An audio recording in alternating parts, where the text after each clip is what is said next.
presented by DNS Entertainment। अरे बंसी बंसी गौरव किधर हो? जी सर। आओ थोड़ा। हाँ कहिए ना सर।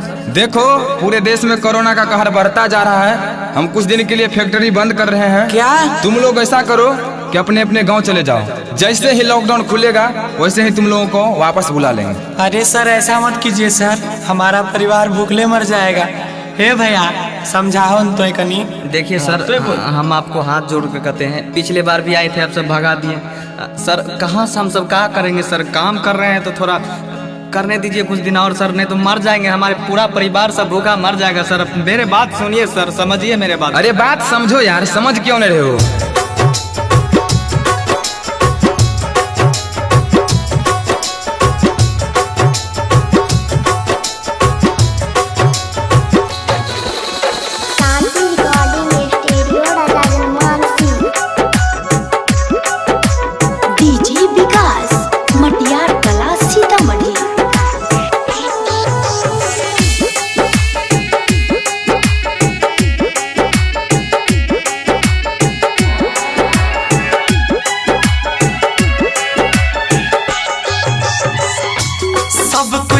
बंद भेल जाइ छै कोना कोना से, सब कुछ बंद भेल जाइ छै कोना कोना से।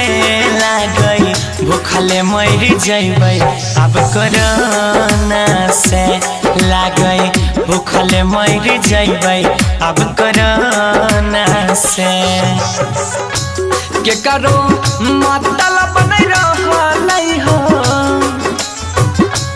के करो मतलब नहीं रहलै तकलीफ रोना से।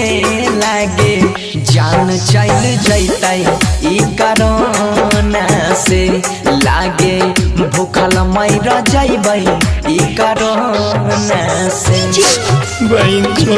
झूठे कोरोना कोरोना करते रहे छै, घर में बाबू के मन खराब छै, पैसा नहीं छै, कस की होते। आज चल न कोल, तू चुपचाप रह, ठीक चल गाँव। अरे मकई के काटे छै, चल काटबे ठीक छै। जा होते से काट खोट के अपन पेट निमाबे, की करबी? सगरे लॉकडाउन हमर माथा खुद खराब छै। चल चल आराम चल।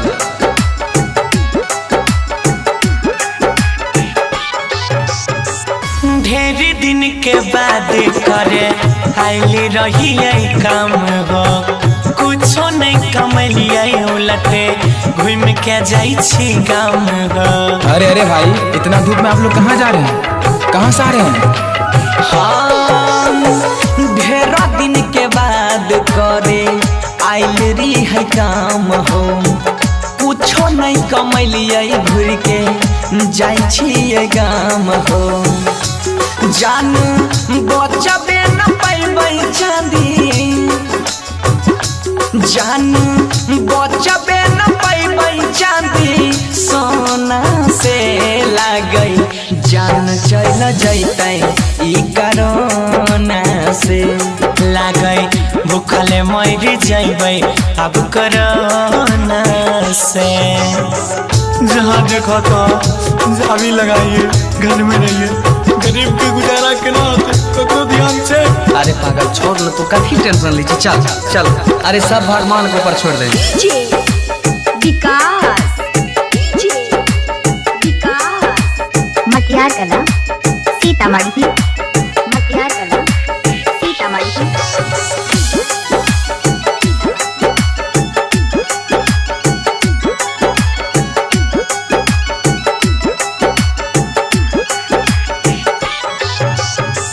कहाँ छै ध्यान भैया अपन सरकार के, दिन दिन बढ़ल जाइ छै दुख परिवार के।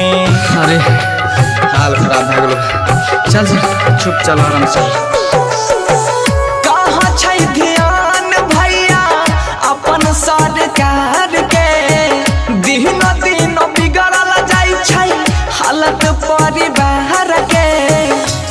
गौरव कहै छ कुछ नहीं है ता रोना से, बनसी कहै छ कुछ न होइतै रोना से।